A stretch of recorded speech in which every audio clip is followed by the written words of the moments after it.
Any questions from previous class? How do we install Docker? It's just simple yum install Docker. Yeah. So we install the Docker using yum install Docker. And how do we pull an image?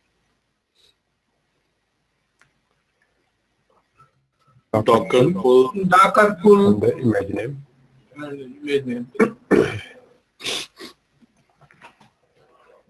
Okay, so what is the difference between a container and a VM? The container don't have any operating system. It's VM has its own operating system. Okay, how do we create a container out of image?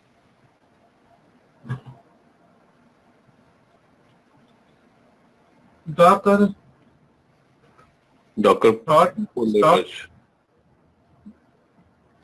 No, pull will only pull the image. Pull image, Docker start and Docker start will start the running container to create a container.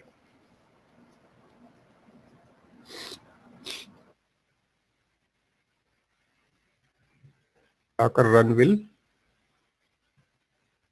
convert the image to container, right? Docker run will create a container from the image. What is the difference between image and a container? Image is like a template. Container is like a VM running process. running on top of image, right? How do we list all the images? Docker PES. Images. How do we list running containers? Docker? Yes. Yes. Yes. How do we remove image? Docker RMI. Right? So by default, what is that? Is it Docker RMI image name or? Yeah, image name. Image ID. Okay. Every Docker will have an image ID and every container will also have a container ID. Yeah. How do we attach and detach to Docker? Docker attach, Docker detach. How do we start, stop? Docker start, Docker stop. And how do we run a Docker in detach mode? On Docker detach mode? D. Yeah. Right. So by default, Docker, so there is a Docker host where Docker is installed and there will be containers running on top of the Docker host. So Docker host will have a bridge created with it. It's called Docker bridge. By default, this will have an IP address of 172.0.0.1, right? And then the containers, all IPs will start from 172.0.0.2 and 3 like that. It goes on. Okay, 172.0.30.4, right? So they communicate using the bridge between the Docker host and the containers, right? And how do we customize the image? How do we create an image?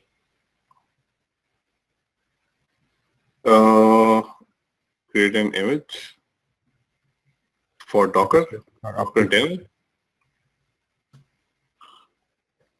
You have your own application and we need to give that image to someone else, right? So how do we start with to ship the binaries, you mean? Yes. We haven't got there yet. Yeah, so what do? We basically get a base image, right? So that is Docker full Ubuntu, right? So this will get the latest image from Docker Cloud. So what is the Docker Cloud? So those, when you do Docker PS, it shows you have like two containers running. One was like so you keep running like Docker run. It keep running more and more containers, right? Running multiple containers. When you say Docker run, it creates a new container every time. Every time, and when you try to get into the container, you're gonna get to the latest container, the one that is running recently. No, we can get in.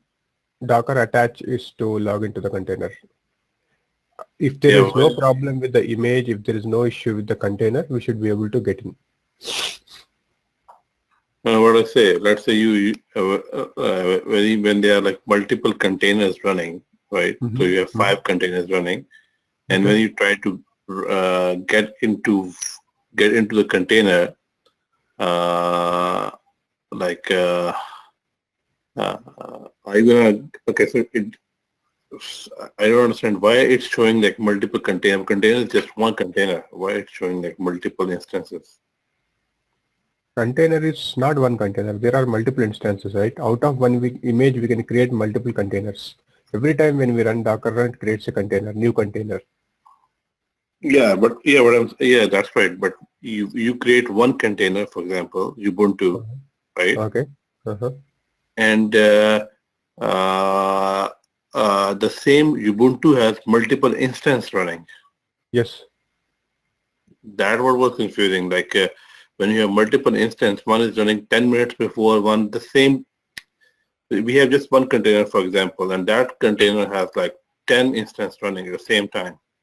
No, one image has 10 instances, but that instance is called container. Okay, then what is the question?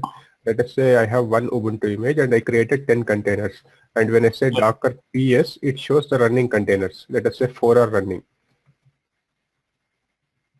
Okay. And when you say Docker PS-8 shows all the containers, even the one which are exited or stopped.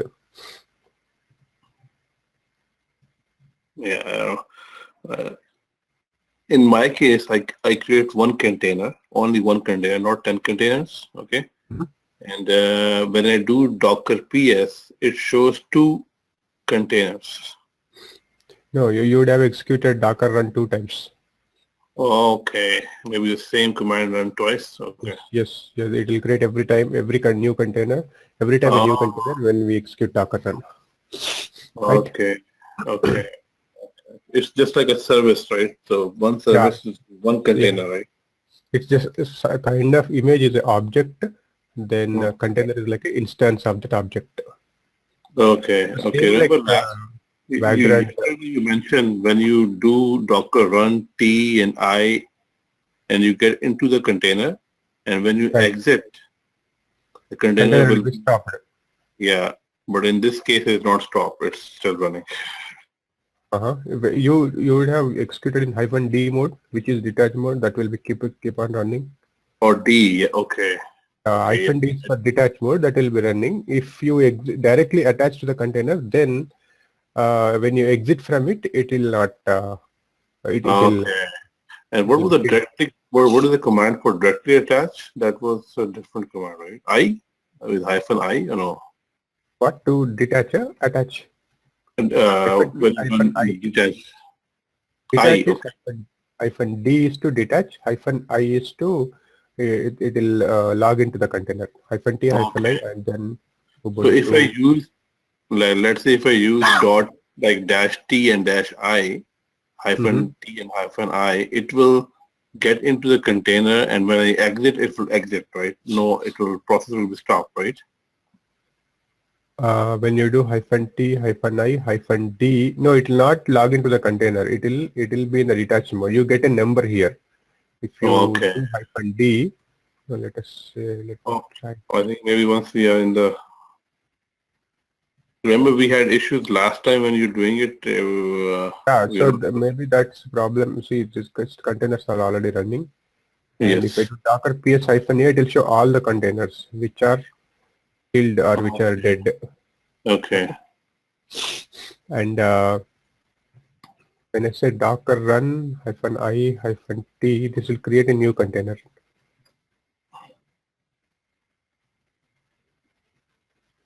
It will create a new container, but will not attach to the Only when we do -D, it will not attach to the container. Otherwise, it will attach to the container. Now we are inside the container. No, okay. Now, if we exit, the container will stop or no? Yes, if we exit, the container will be stopped. It created 23 hours ago. We created the container just now, but still it is in stopped state. So by default, when you come out of the container, it will be in stopped state. Okay, if we run the same with just -d, then it will continue running even we exit, right? Yeah, right. Okay. This will give a ID. Okay. This is the container ID. 9 seconds ago, a container is started and it is Yeah. running. It is running. Okay. And now if we want to get into the container again, Then we need to do Docker attach. okay, Docker attach and container ID. Container ID. Yeah, this one is not ID working Yeah, yesterday. now it's attached. See, now we are inside the container. So if you see Okay. this ID and this ID is same. Oh, yes. Yes. The first Now we part are is inside the container. Okay. okay. This is detached mode. Detach mode. Okay. Why we need to, like, is there any specific reason we have to stop the container? If we don't need it, then we just stop it? Yeah, because the containers are very lightweight in nature. So how much time it takes to reboot a machine, reboot a VM, it takes a lot Yeah. of time. But whereas Yeah. container, within seconds it will be up, within seconds it will be down, right? Within seconds it Yeah. will be. So that's the lightweight nature of the container. Yeah. We're gonna discuss also the resource contention for the how to see how much is resources taking, if it's slow or Yeah. yeah. Yeah, that's good. Thanks. Yeah, so let us take another container, Jenkins container. So these are the versions, tags it's associated with. So latest, this is the latest, and these are the different versions. We can also give the latest tag, or we can also give the version. So generally latest will be the stable version. So these are all the versions, anything we can specify. It will Docker pull and the Jenkins and the name of the version, tag of the version.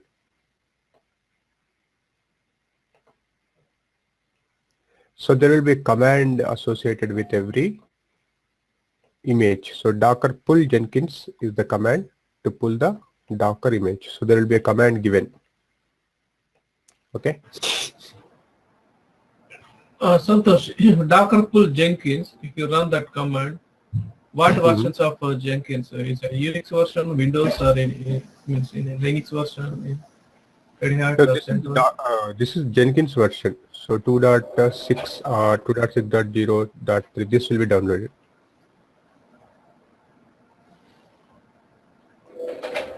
This is Jenkins version, right? 2.6.60.3. That will be downloaded when we say Docker pull Jenkins latest. Okay.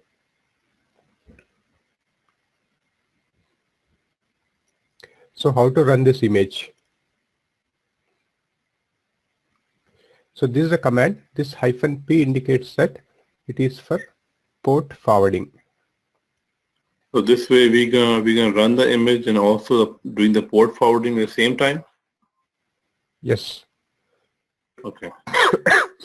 Say when I say Docker run -p port, 8080 is the host port. It is mapped to 8080 on the container port. Yeah. The request which we send to Docker host externally from anywhere in the world, which we are sending it to Docker host, will be redirected to, will be mapped to the container running on the port 8080, right? So this can be anything. You can also give 8081, 8082, but when you access, you need to access with HTTPS Docker host colon 8082. So this will be internally mapped to container running on, it will be mapped to application running on 8080. So in the above example, we're just creating a container Jenkins on port 8082, right? Yes. Okay. No, we are not creating an 8082. Actually, the application is running on in container in port 8080. We are just redirecting the incoming web traffic from the host 8082. So Okay. so when someone hits this URL outside the host, it directly hits the host, Docker host, where we install the Docker on the port 8082, but it is internally mapped to the application which is running on 8080 in container, not in host. So anybody can access this container externally using the IP address of the host. Okay. Right. Okay. So basically, we are mapping the port numbers from Yeah, 80 we are mapping, or we are doing port forwarding. port forwarding. Okay. Right. So let us try this command.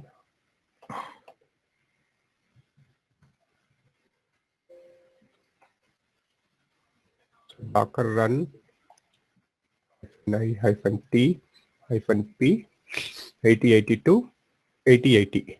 Okay. Jenkins. It is the latest.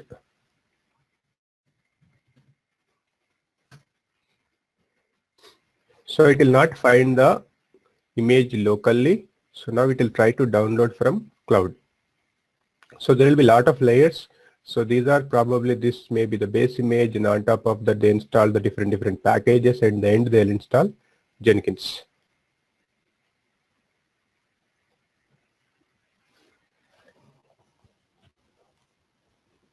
Yes, Santosh, in this example, we are creating the container Jenkins, and we also downloading the image at the same time, right?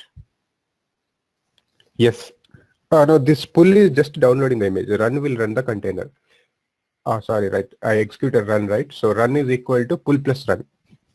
Okay, so it's pulling and run, like it's creating the name like Jenkins container, and it's also pulling the Jenkins latest image also, right? Jenkins is the image. Now I have not named my container, so the container will be created with some random name. Okay. So if you want to give a name to the container, we have to use the tag like -- name, then name of the container. So it will create with that name. So now it is getting created. The image Jenkins is getting pulled, and then it creates a container out of the image, and the container's name will be a random name provided by Docker. Okay, okay, okay. So basically, we are just downloading the image, and container is going to be created automatically, right? Right, right. After image is downloaded, then it create instance on top of the image.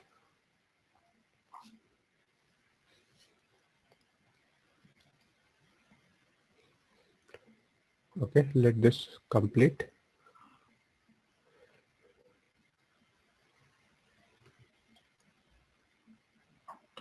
And also by default, what was the size of the container? Is it like in MBs or like 10 Yeah, it will MB? be in MBs. It will be in MBs.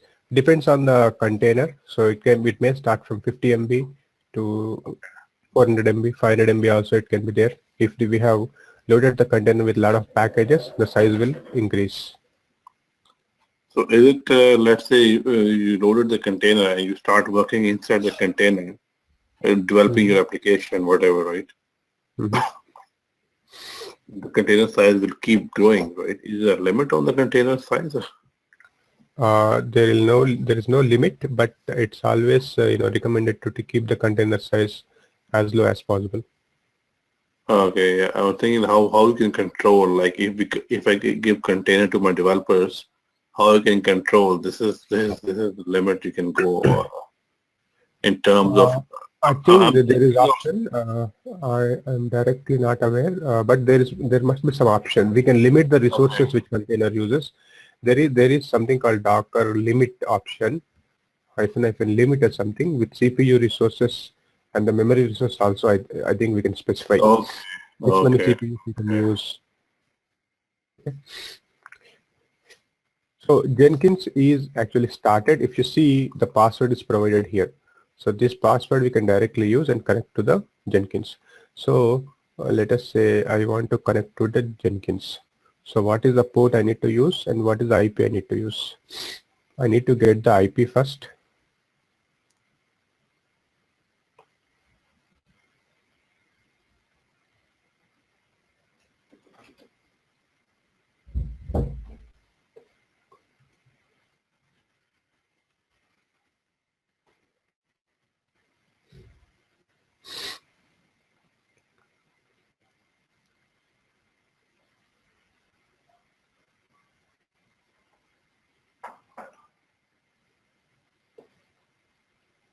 Also, in your example, you pull the Jenkins latest, right? Yeah. How we would know like which one is available on the net and which one is good or which is any reviews or anything recommendation or This is the uploaded by the Jenkins latest official, right? So they have uploaded this image. So okay. we can see the info here, and we can also see what is the latest downloaded. Okay. So it is like directly going to the Jenkins site and downloading. Okay. So it is asking to unlock Jenkins. So if you see, I connected to which IP? What is the IP? This is IP. This is IP of the. Host. This is IP of the. No, what is this IP? Oh, yeah, that's IP is the containers IP. No. Host, not the host IP. So this is the host IP because we cannot connect directly to the container. The container's IP is restricted. It is not exposed outside. So what we need to do is we need to connect to the host IP, right? In this case, actually my host is my Vagrant box, right? On top of Vagrant, I installed Docker, right? So I'm connecting to Docker. So let us say on Windows I installed Docker. So I can connect something like this, localhost 8080. This will connect to container, right? Is this clear? So we do not directly connect to the container IP. What we use is host where Docker is running, where Docker is installed.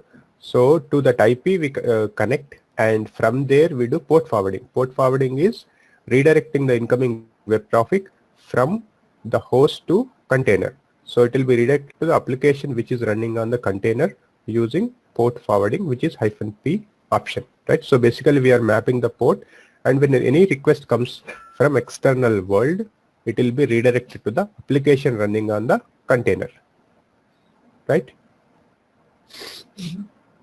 So this application is running, and I can give this IP address to anybody, and anybody can access Jenkins running on the container using the IP address of the Docker host. Is this clear? Let's say this is your Windows box, right? Or any box, or Linux, or any box, and this is called host, right? Here we installed Docker. Okay, then on top of that there is a container running, right? And this IP address is what we use. So from external world there is incoming traffic, right? It will be using IP of 8082 we are using. This is the IP address of this Docker host. So I gave something like 10.4.4.4:8082. So the traffic will be hitting this host, which is Docker host. But what I did is I have done a port mapping. So this traffic will be redirected to application which is running on container on port 8080. So actually Jenkins is running in the container, not on Docker host, right? So this is how it works. So whatever the traffic comes in, it actually comes to 8082 on the host, but 8082 is mapped to 8080. So the traffic will be redirected. The traffic will be forwarded using port forwarding concept. So the traffic is processed by actually Jenkins, which is running in the container. There is no application which is running on the Docker host, but the application is running in the container. So there can be multiple containers which will be handling the web traffic, right? So one may be using microservices 1, then this may be using microservices 2, and this may be using microservices 3, but everything is taken care by the Docker host to redirect the traffic based on the microservice which it is accessing, right? This is how it works. Is this clear? Yes, Santosh. Can you take a look at the chat window? I just pasted something there. This is what I'm getting error when I was trying to pull. So no such host. Like which host is talking about? Dial TCP lookup. Error while pulling the image, get index.docker repositories, lookup index.docker.io. No, sir. Is your internet connection fine? No issues, right, with connection? No issue. I was able to install and pull image. From this Docker, from this Vagrant VM, right? Yes. I was able to pull the image from the internet. I think. I think I can just. Can you just try Docker pull? Just try Docker pull Jenkins latest. Docker pull. Docker pull Jenkins latest. Jenkins colon latest, right? Sorry, Jenkins. Yes, all small. I mean Jenkins colon latest, right? Yeah, Jenkins colon latest. Is it pulling? Trying to pull the Docker libraries Jenkins.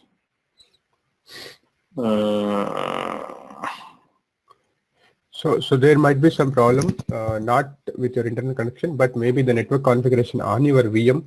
If it is able to pull the VM, it gets the container up. Is it showing the layers, pulling the layers or something? Still pulling the Docker IO.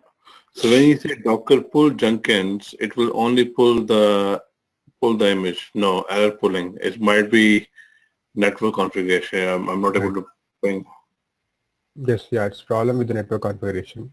So if your network configuration is fine on the VM, then it should communicate to Docker pull and it should. Okay. I'll check it later. Sure. Thanks. You can do a halt and try. Maybe something wrong with the configuration. Yeah. So we downloaded the Jenkins image. We have using port forwarding. Now I'm redirecting my traffic to host, Docker host, where Docker is installed. This is not container, but this will be redirected to application which is running in container. So Jenkins is running on my container. Now I'll just say select plugins to install.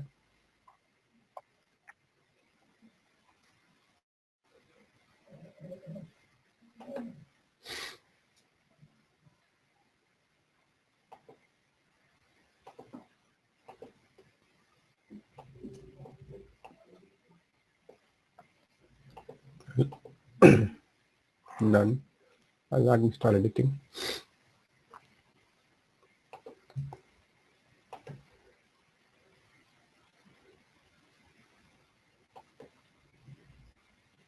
So Jenkins is ready. So let us create a job and see where actually it is running.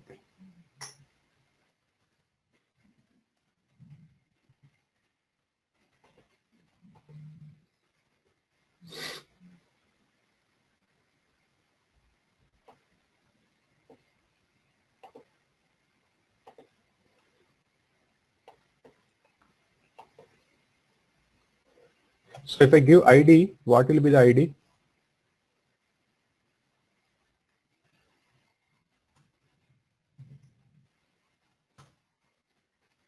ID will give you the username.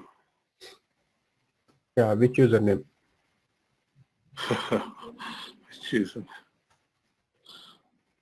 Yeah, ID is the username, right? So Jenkins username. yes. What is PWD? Print working directory. IP config uname. Yeah, I mean PWD means what is the exact, what is the value we get if we execute this command? Home directory of Jenkins. Right, so home directory. So this will be either home Jenkins or varlib Jenkins. And what will be the IP address? The default one, the default 172, I think. Yeah, so it is not 10.0.041, but it will be something like 172.0.02 or 3 or something. Then what Yeah. will be uname -na, and the base image which is used to build this Jenkins, that will be the OS. And what is the host name? Jenkins. For the So container this will be the name. That host will be name the of container the name. container. So Container, we'll yeah. run this and see what will be the output.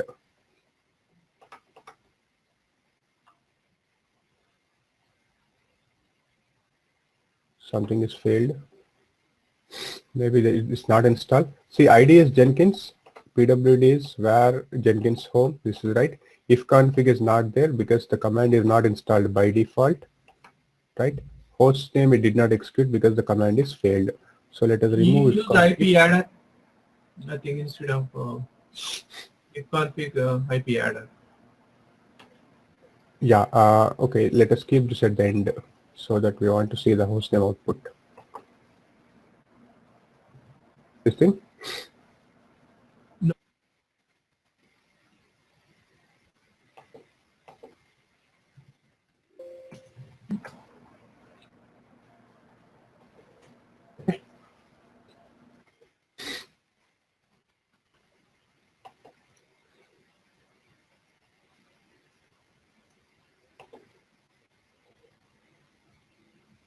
Okay. So if you see uname is Linux, host name is 34. What is this 34? From where did it come?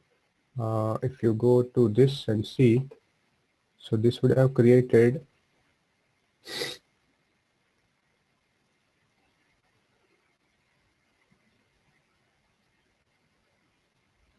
a container.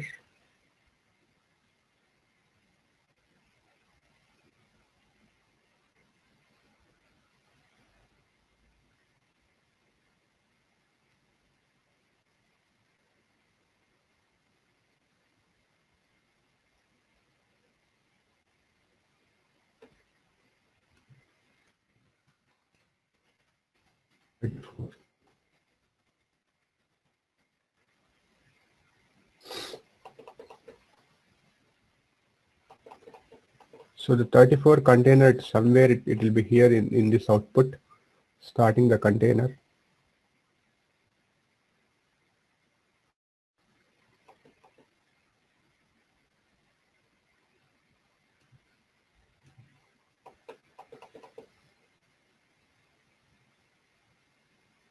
Otherwise, we can do one thing. We can log into the server and see what is happening.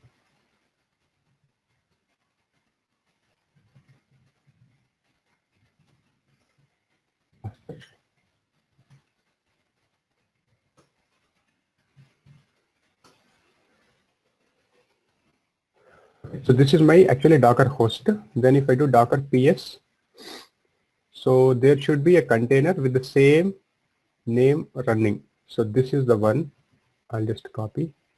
And then if I paste here, see this and this are same. So this is the container which is started and Jenkins latest running on the port 8082. The traffic will be redirected to 8080 using port forwarding. And there will be a random name which will be given to this container, right? So we started Jenkins, it is up and running and we are able to execute the jobs, right? And this application is running on the running in the container, not in the Docker host. Is this clear? So like this, we can start anything. Let us say Python. If you want to have the container, we can start the Python. Or if you want to have Apache HTTP running, web server running, we can do that.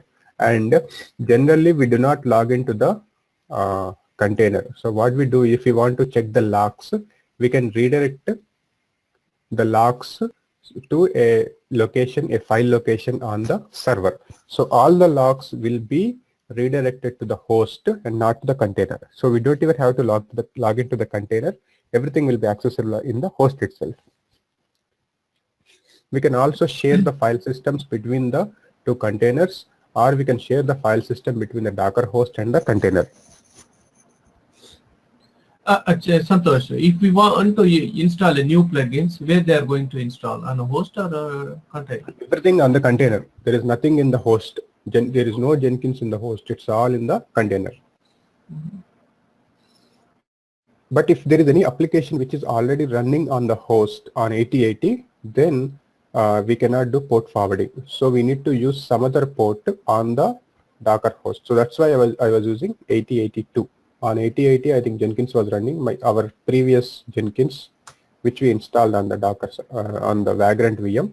So I used other port, which is 8082, and from 8082 we are able to redirect to 8080 running in the container, right? Is this clear?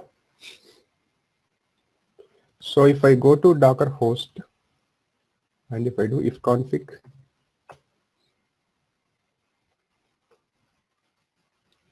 you see this is the bridge which is created, Docker 0, and this is responsible for the communication between the Docker host and the containers. So by default, the IP address is 172.17.0.1.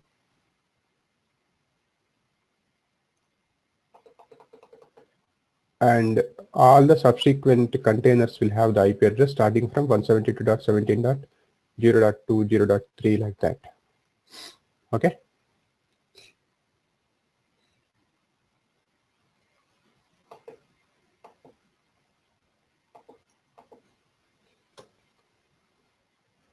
Okay, like this, let us say I want to start a DB. So we can also start DB using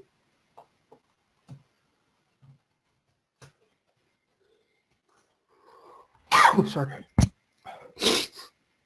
Santosh, is it advisable to run databases on containers? Yes, we can run the databases, all the queries and all it will handle, but it is advisable to store everything, the logs and all on the host so that we don't have to log into the container.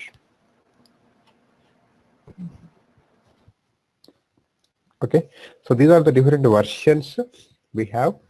We can pull one and we can log into the database and see what is happening.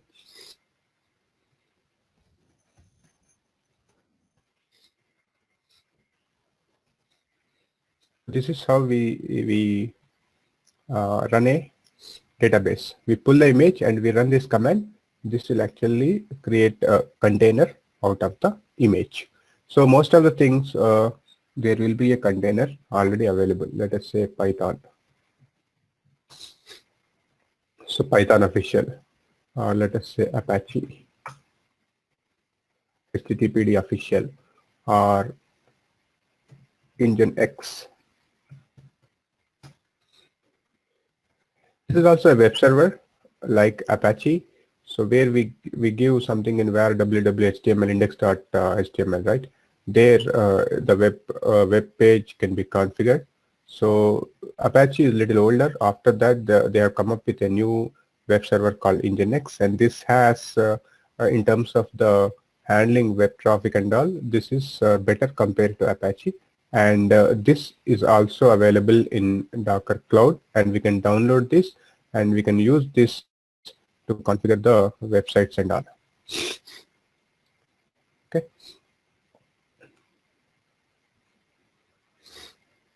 We'll try this.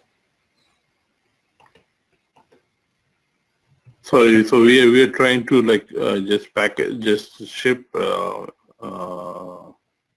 to ship the binaries, or no? I thought I'll try that, but I think we cannot cover in this class. It takes little time. Right now, we're just creating the container and. Yeah, so there are some steps to get a base image.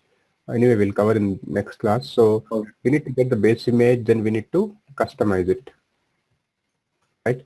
So how do we customize? Let us say if it is Ubuntu base image, then we need to do apt-get update, then we need to install apt-get install and whatever the packages, list of packages.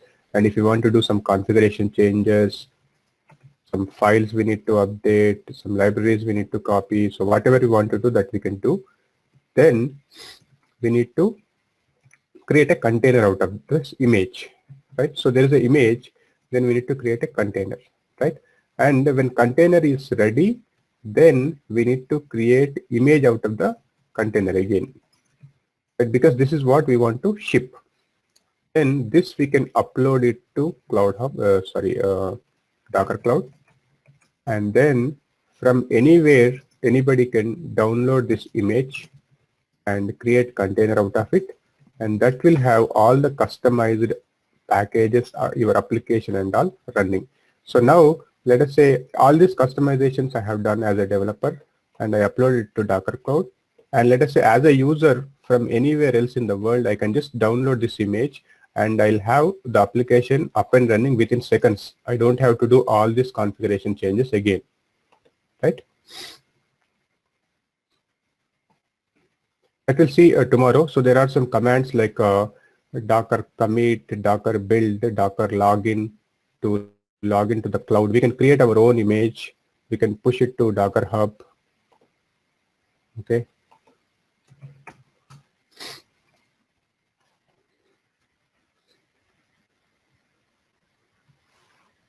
We need to sign up with Docker Hub.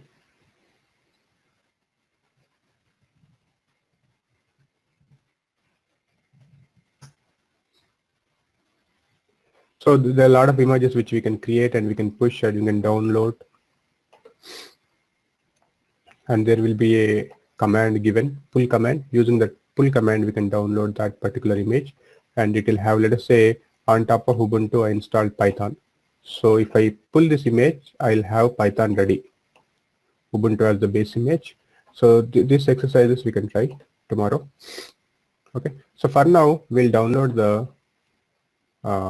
Nginx server.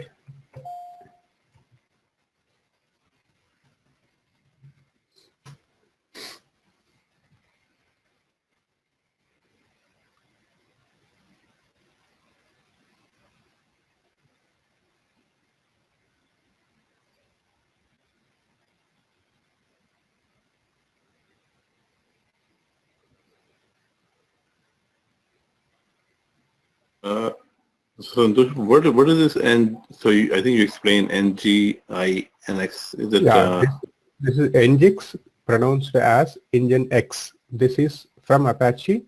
This is Okay. same like a web server to handle the incoming traffic Okay. or developing the websites. Okay. Okay. Is it pronounced Nginx? Yeah, Nginx. Okay.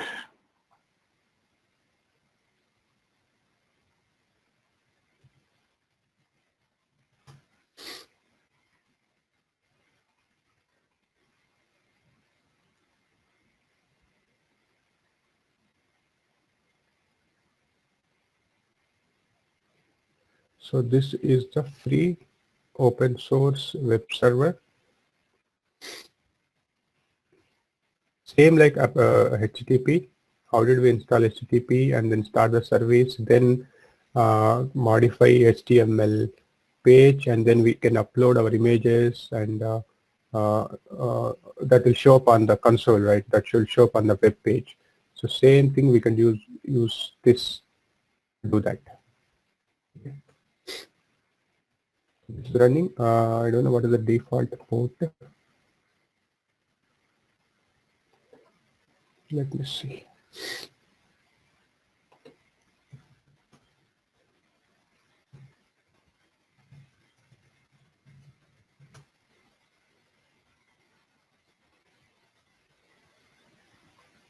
$80 or $80.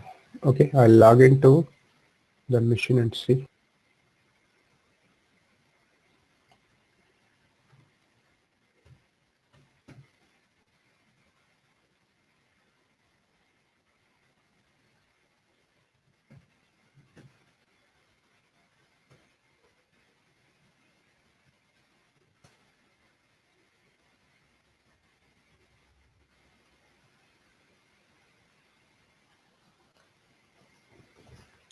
Okay, Jenkins is running here. It's from the Vagrant VM, not from the container. Okay, I think it's already running on 8080. That's why it's not able to start.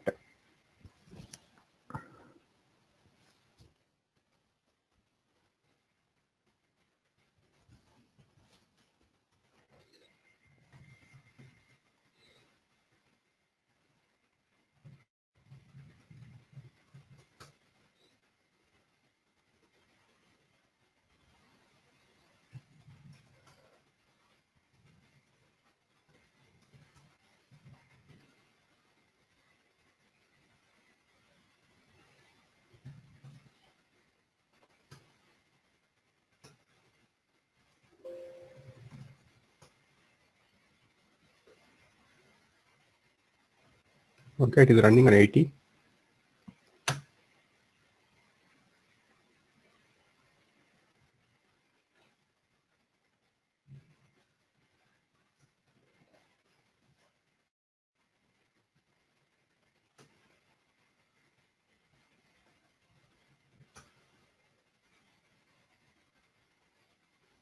Santosh, port 8082, the one on the host in previous example, we do the mapping with port 8082 with 8080, right? And we were able to access that port from external, but we did not open the port at some point. Is it like open by default? All the ports are open? Like 8082, right? 8082, yes. Yes, 8082, I mean, ports are open by default if there is no Yeah. firewall restriction. Okay. You can see that using IP tables.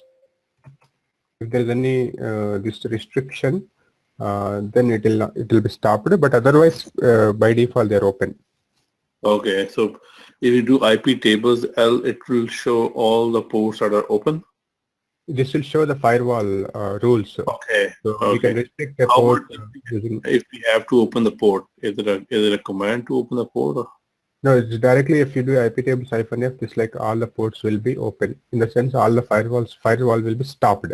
So if, if firewall is stopped, it is like ports are open. Okay. No, I'm saying let's say if we have to open any port, like what is the command? There are rules to open, like this accept command will be there to open the port. Okay, sure. I'll take a look. Yeah, you can just say open port. What is that? Open port 8080 IP tables accept.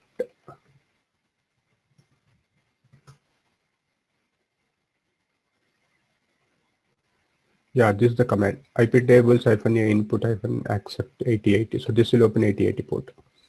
Okay, thank you. Okay. Any idea why I'm not able to access the Nginx server using the IP? I'm trying to access using one IP, but it is not accessible.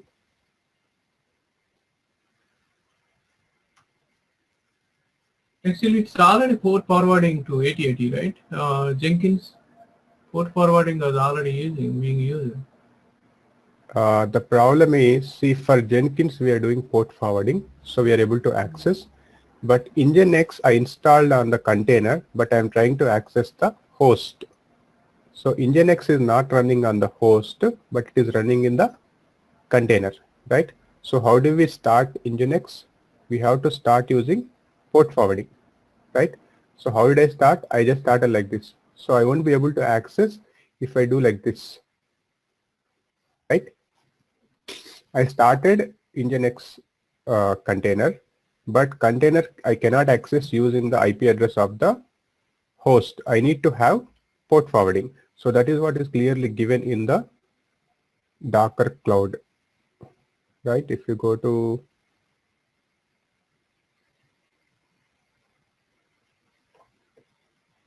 explore Nginx, and if you see, this is the command to pull. This will pull the image. But what is the command to start? So there is a command given.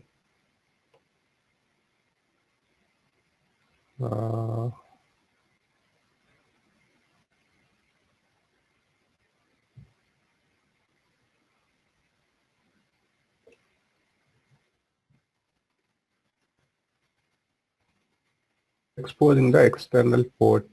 So this is the command.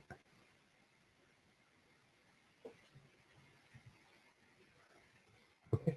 So we'll run like this. Our Docker run -name. I'll say web server 1 and then -p 80, 83 and 80. So 80 is the default port on which Nginx runs Nginx latest. Okay. So this should create a container and the web traffic, incoming web traffic should be redirected to port 80 from 8083. Isn't it port 8080 instead of 80? Sorry?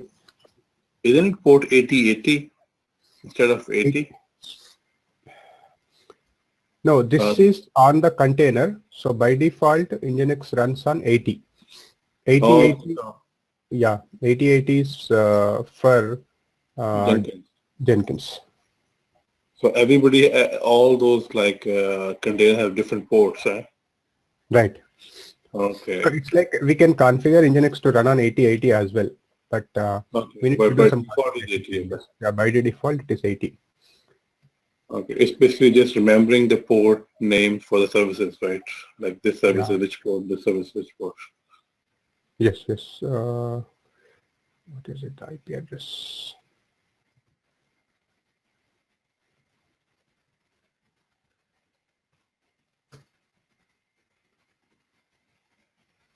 Welcome to Nginx. So this is running. So this is the welcome page. This we can change by changing the configuration file on the Nginx, right?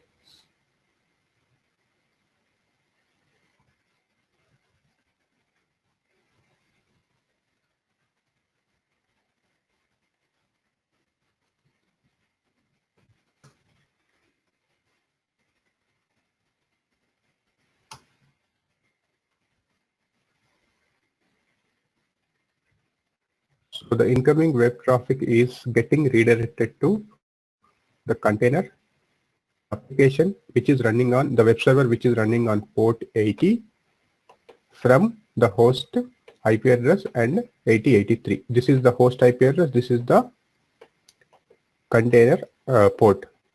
Okay, this is the port running on the host, and this is the port running on the container. Is this clear? Now we can create for, let us say, for high availability, and I want to scale. So I created a container, and let us say this is a website. People are accessing it, and suddenly the load is increased and container is crashed, right? So how do we make sure that this website is always running, right? So this website is always running. Let us say there is a hardware problem, and suddenly the containers which are running on that particular server is crashed. Now this website will be down, right? So how do we make sure that the website is always up even though there is a hardware problem on the server? So basically, how do we create cluster, right? If one goes down, the other should come up automatically.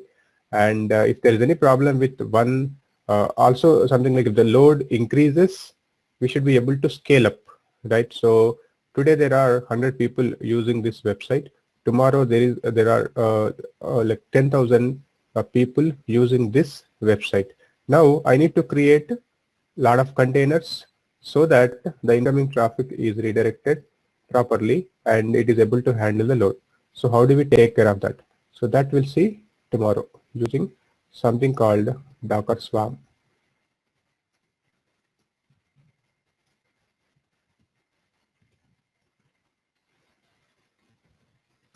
Okay. We stop here. Okay. Any Thanks. questions?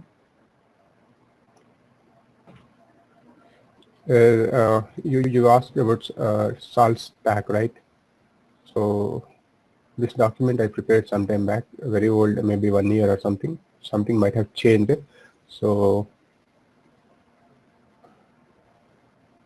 Salt will have Salt Master and Salt Minion.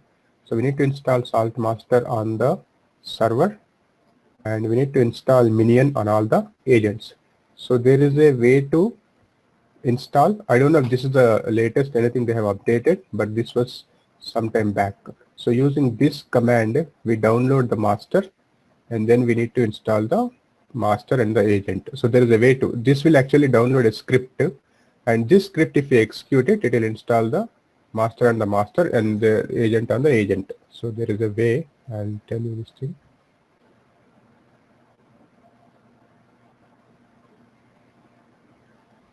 Yeah, this is the way to install. Just get the latest script and install it. So, Santosh, sorry, I missed that a little bit. So I have to download the script first and then install it, or? Yes, this command will download the script, install salt.sh.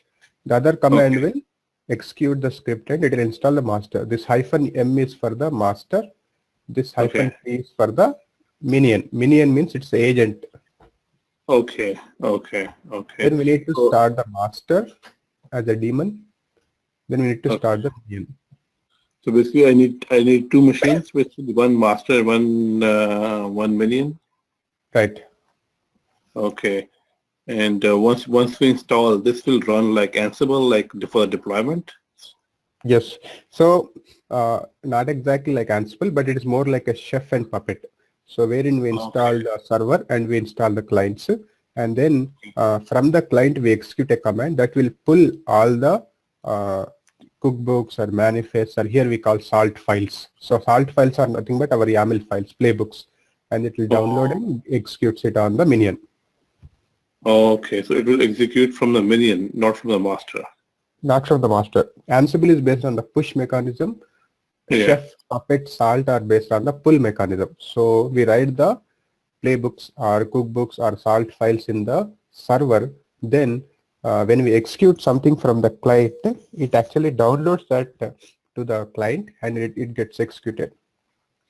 Oh, so it basically download those files on the client side and pull the information, execute at the client side, right?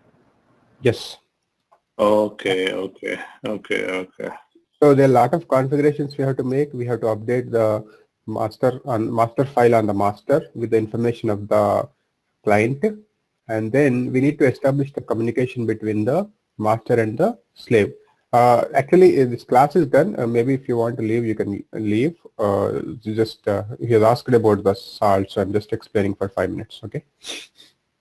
Okay. So this salt, there will be keys. Okay, the spem files. So this we need to establish for the establishing communication between the master and the slave. So there are some commands which we need to execute. So that will transfer the key between the master and the slave. So this is for the authentication and authorization. Okay. So those keys. So these are the public and private keys. And so it is like salt-key -L is to list all the keys. So we need to accept the key. Accepted keys. This is just a list. But do you have to do the same thing like so gen key to generate the key and then push it to the are we pushing all the keys to between master and agent, or are we pushing the keys to all the clients? Here, no, we don't have to do anything. Everything is handled by the salt. We need to execute the salt command. Salt only will generate the keys. Salt only will establish the communication, because there is a daemon running on the agent as well, right? So the communication happens between the daemons. What daemon is running on the agent? Like you mean salt minion daemon, salt master daemon. Master is in the master, and the minion is the minion. Okay, minion daemon the minion the agent. Okay. So basically, this is basically a trust between master and client, master and minion, right? That's what we need the keys for, right? Yes, right. Okay. Can you go? Okay. So I think it looks like I have to play around with this. A lot of these things you need to do, configuration changes. Then salt-key-a is to accept the key. So first we generate the key from the. It generates actually, but we need to execute a command.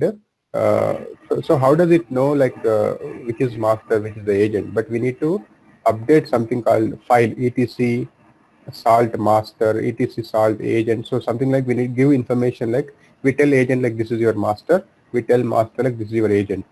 Then the communication will be established using the keys. Okay. And you said in salt we always execute the commands on the minion, not on the master, right? Once the communication is established, we write the files on the master, but we pull the changes, we execute everything from the client. from the client, not on the minion. Yeah, client or minion same. It's a client, Okay. minion, agent, everything is same. Okay. Master, server is everything same. Okay. So we can execute Ansible in two ways, right? One is Ansible command line, the other is Ansible playbooks. So here also we can execute salt commands, or we can execute salt this thing states. They're called state files. State files. Okay, not YAML files. It's state files. Yeah, they are based on YAML syntax, but they are called state files. Okay, they are like Playbooks. .YAML also. Is there any files? Okay, these are the files there. Yeah, these are all commands. There are files also. I'll show you.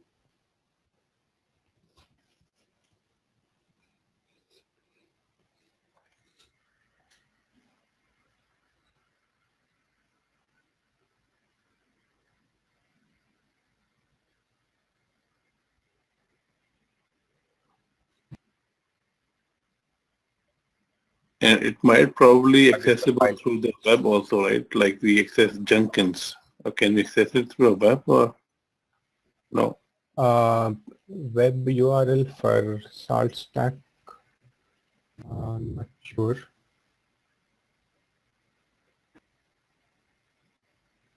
Browser support, right? Browser support for salt stack.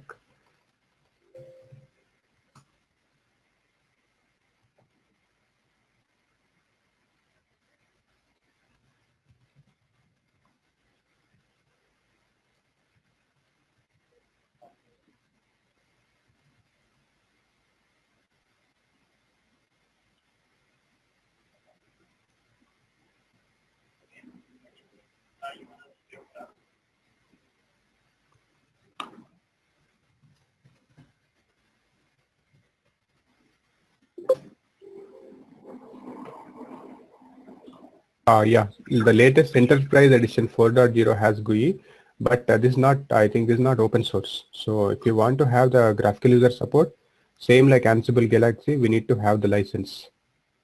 Okay. Enterprise edition only will have the GUI support. Okay. So in my environment, basically they are using Salt and to work with VMware VRA to automate most of the cloud part. Okay. Yeah, this is a start. Like maybe you can take two Vagrant VMs and install one Salt master on it and Salt slave on it. Then establish the communication. Then start executing some playbooks. Salt state files. So this ends with .sls. And this is to salt star state.apply to execute. State.apply is HTTP. HTTP is this thing. Apply the what do you call state file. HTTP is the state file. When we say salt star state.apply HTTP, this will execute the salt file. Oh, okay. So static and this. Okay. I think I think let me bring two VMs. It can be any CentOS or anyway. Any. Well, I'll send you this document. Maybe you can go through and practice with some of the things.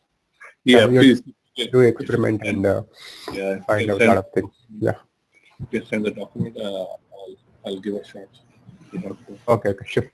So yeah, we'll stop here. We'll continue tomorrow, same time.